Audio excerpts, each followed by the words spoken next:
ಪ್ರೀತಿಯುಳ್ಳ ದೇವಜನರೇ, ನಿಮ್ಮೆಲ್ಲರಿಗೂ ಯೇಸು ಕ್ರಿಸ್ತನ ಶ್ರೇಷ್ಠವಾದ ನಾಮದಲ್ಲಿ ವಂದನೆಗಳು. ಶಾಲೋಮ್, ನಿಮಗೆ ಸಮಾಧಾನವಾಗಲಿ. ಈ ದಿನ ದೇವರ ವಾಕ್ಯದ ಧ್ಯಾನಕ್ಕಾಗಿರುವಂಥ ವಿಷಯ, ದೇವರ ವಾಕ್ಯವನ್ನು ಧ್ಯಾನಿಸಿರಿ. ಅದಕ್ಕೆ ಆಧಾರವಾಗಿ ಕೀರ್ತನೆಗಳ ಗ್ರಂಥ 1ನೇ ಅಧ್ಯಾಯ 2ನೇ ವಚನ, ಯೆಹೋವನ ಧರ್ಮಶಾಸ್ತ್ರದಲ್ಲಿ ಆನಂದ ಪಡುವವನಾಗಿ ಅದನ್ನೇ ಹಗಲಿರುಳು ಧ್ಯಾನಿಸುತ್ತಿರುವವನೋ ಅವನು ಎಷ್ಟು ಧನ್ಯನು. ನೋಡ್ರಿ, ಸತ್ಯವೇದವನ್ನು ಧ್ಯಾನಿಸುತ್ತಾ ಅದು ಭಾಗ್ಯಕರವಾದ ಆಶೀರ್ವಾದವನ್ನು ತರುವಂಥದ್ದಾಗಿದೆ. ಸತ್ಯ ವೇದದಲ್ಲಿ ಹಗಲಿರುಳು ಆಸಕ್ತನಾಗಿದ್ದಂಥ ದಾವೀದನು ಎಷ್ಟೋ ಭಾಗ್ಯವಂತನಾಗಿ ಕುರಿ ಮೇಯಿಸುತ್ತಾ ಇದ್ದಂಥ ಅವನನ್ನು ಅರಸನಾಗಿ ಉನ್ನತ ಸ್ಥಾನವನ್ನು ದೇವರು ಕೊಟ್ಟವರು. ನೋಡ್ರಿ, ನೀವು ಸತ್ಯ ವೇದವನ್ನು ಓದುವುದರೊಂದಿಗೆ ನಿಲ್ಲಿಸಬಾರದು, ಅದನ್ನು ನಾವು ಧ್ಯಾನಿಸಬೇಕು. ಈಸಾಕನು ಒಬ್ಬ ಧ್ಯಾನ ಪುರುಷನಾಗಿದ್ದನು. ಸಂಜೆಯ ವೇಳೆಗಳಲ್ಲಿ ಏಕಾಂತ ಸ್ಥಳಕ್ಕೆ ಹೋಗಿ ಕರ್ತನ ವಾಕ್ಯವನ್ನು ಕರ್ತನ ಕುರಿತು ಧ್ಯಾನಿಸುವುದು ಅವನ ಅಭ್ಯಾಸವಾಗಿತ್ತು. ಇದರಿಂದಾಗಿ ಮೂಲ ಪಿತೃಗಳ ಸಾಲಿನಲ್ಲಿ ಸ್ಥಾನವನ್ನು ಪಡೆದುಕೊಂಡನು. ಜ್ಞಾನ ಅಂದರೆ ಏನು? ಹಸು ಬಹಳವಾಗಿ ಈ ಹುಲ್ಲನ್ನು ಮೇಯುತ್ತದೆ. ನಂತರ ಒಂದು ಸ್ಥಳಕ್ಕೆ ಹೋಗಿ ಮಲಗಿ ಅಲ್ಲಿಯವರೆಗೆ ತಾನು ತಿಂದ ಆಹಾರವನ್ನು ಬಾಯಿಗೆ ತಂದು ಮೆಲುಕು ಹಾಕುವುದು.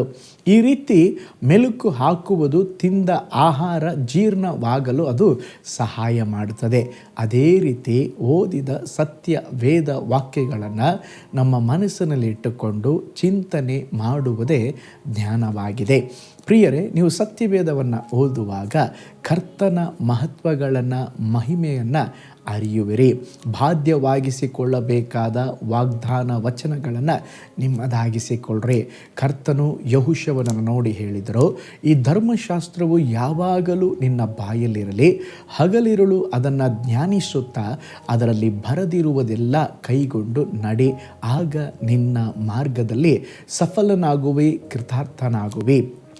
ನೋಡ್ರಿ, ನಮ್ಮ ಜೀವಿತದಲ್ಲಿ ಸಹ ಒಂದು ಸಫಲತೆ, ಒಂದು ಯಶಸ್ಸು ನಮ್ಮ ಜೀವಿತದಲ್ಲಿ ಬರಬೇಕಾದ್ರೆ ನಮ್ಮ ಜೀವನದಲ್ಲಿ ಸತ್ಯವೇದವನ್ನು ಓದುವುದು ಮಾತ್ರವಲ್ಲ, ಅದನ್ನು ಧ್ಯಾನಿಸಬೇಕು. ಅಬ್ರಹಾಂ ಲಿಂಕನ್ ಗೊತ್ತಿರಬಹುದು, ಅವರು ಅಮೇರಿಕದ ಸುಪ್ರಸಿದ್ಧ ಅಧ್ಯಕ್ಷರಾಗಿದ್ದರು. ಚಿಕ್ಕ ವಯಸ್ಸಿನಲ್ಲಿ ಕಾಡಿಗೆ ಹೋಗಿ ಸೌದೆಯನ್ನು ಕಡಿದು ಜೀವನ ಮಾಡಿ ಅವರು ವ್ಯಾಪಾರ ಮಾಡಿ ಅವರ ಜೀವನ ಸಾಗಿಸಬೇಕಾಗಿತ್ತು. ಬಹಳ ಒಂದು ಕಟು ಬಡತನದಲ್ಲಿ ಬೆಳೆದು ಬಂದವರು. ಚಿಕ್ಕ ವಯಸ್ಸಿನಲ್ಲಿ ಅವರ ಅಜ್ಜಿ ಅವರಿಗೊಂದು ಸತ್ಯವೇದವನ್ನು ಬಹುಮಾನವಾಗಿ ಕೊಟ್ಟು, ಪ್ರಿಯ ಮೊಮ್ಮಗನೇ, ಇದಕ್ಕೆ ಪ್ರಾಧಾನ್ಯತೆ ಕೊಡು, ವಾಕ್ಯ ಓದು, ವಾಕ್ಯ ಧ್ಯಾನಿಸು, ನಿನ್ನ ಜೀವಿತದಲ್ಲಿ ಮುಂದಕ್ಕೆ ಬರುವೆ ಎಂಬುದಾಗಿ ಹೇಳಿದರು. ಅಬ್ರಹಾಂ ಲಿಂಕನ್ ಅವರ ಹಾಗೆ ಸೋಲಿಗೆ ಒಳಪಟ್ಟ ಮನುಷ್ಯನು ಇನ್ನೊಬ್ಬನು ಸಿಗುವುದಿಲ್ಲ. ಏಕೆಂದರೆ ಅವರ ಜೀವನದಲ್ಲಿ ಅನೇಕ ಕಾರ್ಯಗಳಲ್ಲಿ ಕೇವಲ ಸೋಲು. ಆದರೂ ಕೂಡ ಅವರು ಬಿಟ್ಟು ಕೊಡದೆ ದೇವರ ವಾಕ್ಯ ಓದುತ್ತಾ ಇದ್ದರು. ಓದುವುದು ಮಾತ್ರವಲ್ಲ, ಧ್ಯಾನಿಸುತ್ತಾ ಇದ್ದರು. ಅದರ ನಿಮಿತ್ತವಾಗಿ ಒಂದು ದಿನ ಬಂದಾಗ ಅಮೇರಿಕ ದೇಶದ ಅಧ್ಯಕ್ಷರಾಗಿ ಕರ್ತನು ಮಾರ್ಪಡಿಸಿದನು. ಪ್ರೀತಿಯುಳ್ಳ ದೇವಜನರೇ, ನಿಮ್ಮ ಜೀವಿತದಲ್ಲಿ ಸಹ ದೇವರ ವಾಕ್ಯವನ್ನು ಧ್ಯಾನಿಸುವಾಗ ಕರ್ತನು ನಿಮ್ಮನ್ನು ಮಾನಿಸುತ್ತಾನೆ. ನಾವು ಅವಿದ್ಯಾವಂತರಾಗಿದ್ದರೂ ಕಳವಳ ಪಡುವುದು ಬೇಡ. ಪವಿತ್ರಾತ್ಮನ ಮೂಲಕ ದೇವರು ನಮಗೆ ಸತ್ಯವೇದವನ್ನು ಬೋಧಿಸುತ್ತಾರೆ. ಸತ್ಯವೇದದ ಗೂಢಾರ್ಥಗಳನ್ನು ನಮಗೆ ಬಹಿರಂಗಪಡಿಸುತ್ತಾರೆ. ಪ್ರೀತಿಯುಳ್ಳ ದೇವ ಮಕ್ಕಳೇ, ದೇವರ ವಾಕ್ಯಗಳು ಸುಲಭವಾಗಿ ಎಟುಕುವ ಸೋರೆಕಾಯಿ ಅಲ್ಲ, ತತ್ವಜ್ಞಾನದ ಸರಕಲ್ಲ. ಅದು ಆತ್ಮವು ಜೀವವು ಆಗಿರುವುದರಿಂದ ಆ ವಾಕ್ಯಗಳನ್ನು ನಾವು ಸ್ವತಂತ್ರಿಸಿಕೊಳ್ಳಬೇಕು.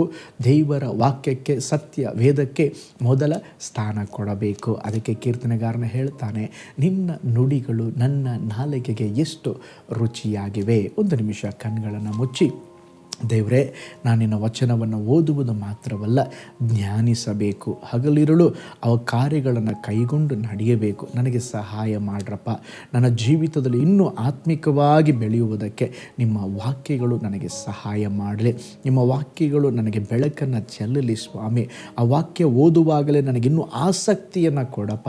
ನಿಮ್ಮ ಬಗ್ಗೆ ಇನ್ನೂ ಹೆಚ್ಚು ತಿಳಿಯುವಂತೆ ಸಹಾಯ ಮಾಡಿರಿ. ಅದ್ಭುತ ನಡೆಯಲಿ ಯೇಸುವಿನ ಹೆಸರಿನಲ್ಲಿ ತಂದೆಯೇ, ಆಮೇನ್, ಆಮೇನ್.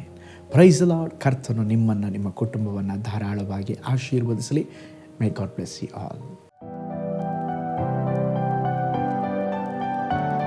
ಕರ್ತನಲ್ಲಿ ಪ್ರಿಯರೇ, ಈ ಸಂದೇಶ ಮತ್ತು ಪ್ರಾರ್ಥನೆ ನಿಮಗೆ ಆಶೀರ್ವಾದಕರವಾಗಿದ್ದರೆ, ದೇವರು ನಿಮ್ಮನ್ನು ಪ್ರೇರೇಪಿಸಿದರೆ, ನಂಬಿಕೆಯಿಂದ ಸಾಗುವ ಈ ಸೇವೆಗೆ ನಿಮ್ಮ ಅಮೂಲ್ಯವಾದ ಕಾಣಿಕೆಯನ್ನು ಬಿತ್ತಿರಿ.